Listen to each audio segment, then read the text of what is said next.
at the same time as an engineering project, it built was one aspect, and now we're in the scientific phase where we're finally built. Space shuttle's job is done, and the space shuttles, of course, have been retired. And now we're moving from the assembly into the science and utilization. And a lot of what we're doing is just the pure science. You know the basics of the convective heat transfer and all those kind of things where you have the buoyancy effects and all, which we don't have here. And from the material science point of view, it's fascinating the kind of research that you can do.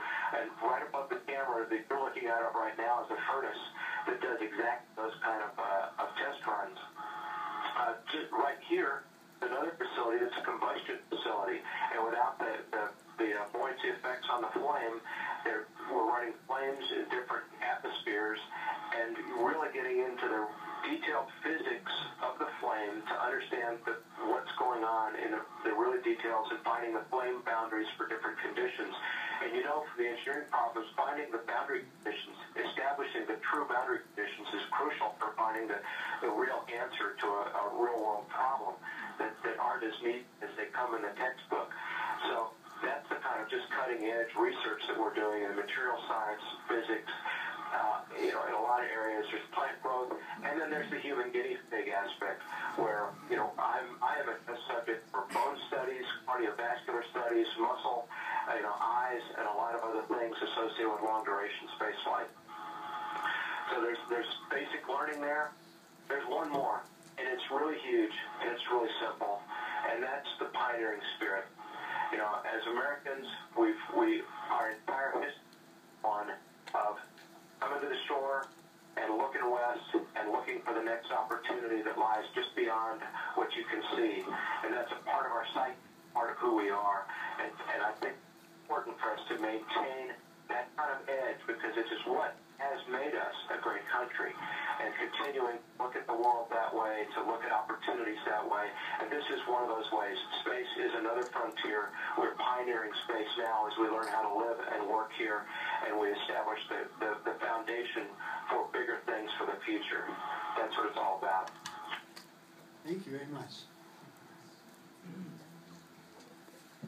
Howdy, Mr. Fossum, sir. My name is David Wilson. I'm a junior engineering technology major focusing on electronics. And my question for you is, what advice do you have for undergraduates, and what's your favorite space gadget?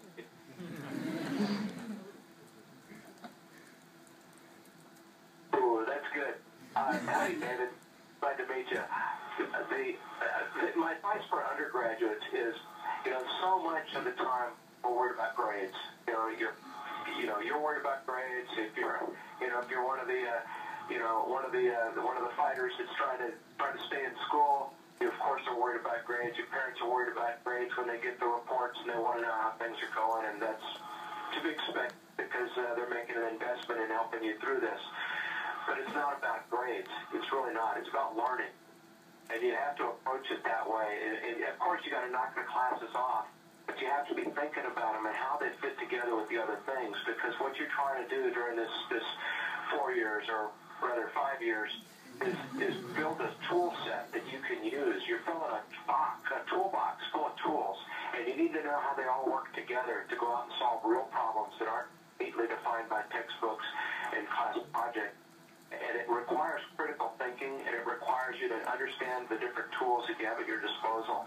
And so go at it with a passion, not to get the A, a passion to learn and to understand the concepts that you're dealing with here and how they fit together. That's my best advice for right now. Thank you, sir. Could you also tell me what's your favorite gadget in space? My favorite gadget in space, it has to be, it's a big one. It's the EMU. It's the spacesuit that we use to do spacewalks, and I've done 7 spacewalks now, and that's a pretty cool gadget to be outside in your own. Really, it's a spaceship. Thank you, sir. Good afternoon, sir. My name is Michael Vanesky. I'm a sophomore aerospace engineering major, and my question is, do you believe that the private space industry will play a large part in the future of manned space exploration, or that there will be a return to government-funded projects once we get some of our own economic issues back here and sort out, sir?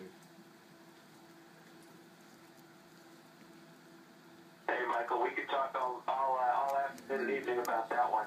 I think the private space industries are here to stay. They're in this business in a really big, really serious way.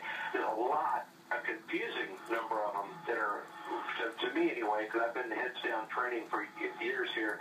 But there's a lot of action going on. There's a lot of people with a lot of ideas, and they're making things happen. They are building rockets, and they are launching spaceships. There's several that are right on the verge of being able to launch a commercial cargo ship to the space station, and they're working to get a human launch capability. I think that there's definitely a role for the government in this too. It's a little hard to say yet what the business model might be, and I am certainly no expert in this, and I'm not a NASA space policy kind of guy. But if NASA is your only customer, then I don't understand why we're make real big departures from the ways we've done it in the past. I think NASA's going to be continuing to work and develop things too. There are some progress made in that arena, and time will tell. There's a lot of great ideas, a lot of smart people working very hard. They're highly motivated, and that's a very fertile opportunity to make things happen. Up with new ways of doing business, smart ways of getting things certified, and maybe, sometimes the government moves kind of slow, and the private industry has the advantage of not having the kind of government, bureaucracy they have, but some of that also, there's been trade-offs through the years as we've learned some hard lessons, so it's going to be interesting to see. I think both are going to be involved. Thank you very much, sir.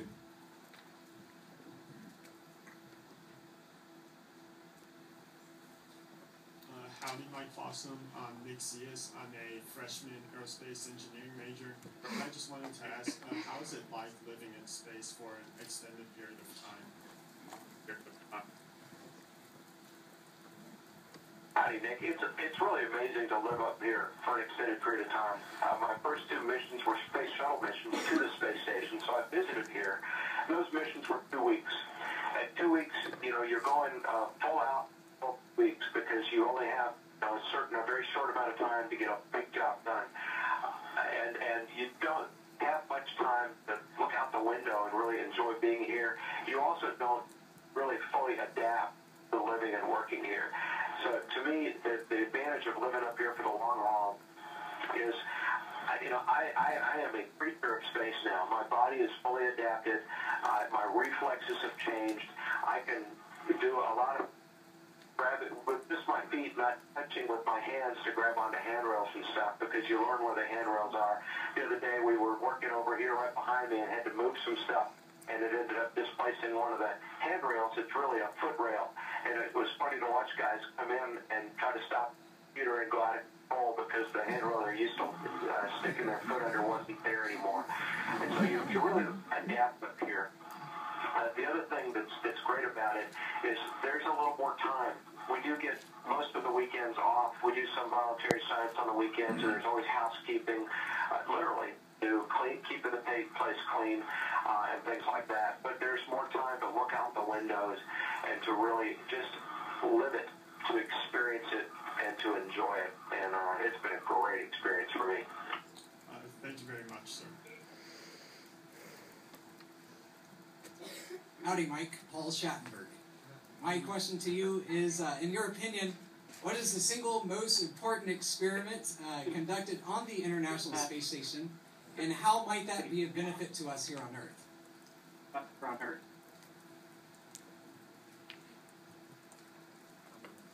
Howdy, Paul. Good to talk to you in person, not just great emails. I look forward to talking to you tomorrow, too.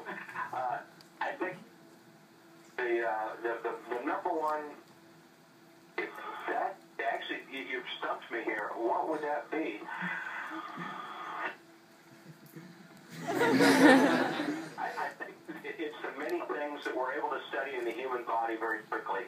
Osteoporosis is an absolute threat for me, for humans up here in the microgravity, because I'm floating right now, and my bones aren't doing any work to help support my frame, and that osteoporosis the process of calcification of the bones starts with an hours of reaching zero gravity. And so what takes place in the human on Earth over the course of decades, particularly elderly women, takes place in us in the course of weeks and months, very very quickly, and it can be dangerous. And so we have we're the guinea pigs for medicines and exercise regimens to help maintain that bone mass. And I think that has the immediate payoffs. There's a lot of things having medicine and material science, and I couldn't narrow those down to just one. Hey, no worries. Thanks. See you tomorrow. Okay, talk to you tomorrow. And then everybody that's interested in talking tomorrow, come out to the Aggie Ham Club. Howdy, Mr. Fossum. I'm Tom Stowell, a freshman aerospace engineer here. And earlier you spoke of private industry and space flight and how the ISS was this massive project with many nations involved in it. Do you think that in the future private industry and government organizations could work together on a similar project?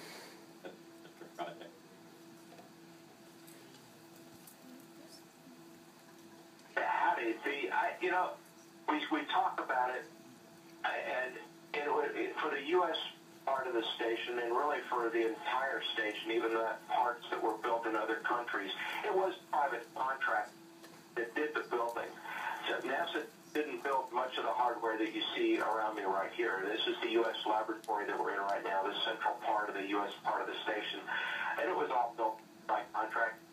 And so to say contract versus NASA, it gets a little mixed. NASA was the prime contract, NASA was in charge of the project, but we had a prime contract work for NASA, with NASA, and really at all the important boards, space station program, there were two chairs of those boards, a NASA chair and a Boeing chair, and they worked together and kind of came to a unanimous agreement on things as we were working through it.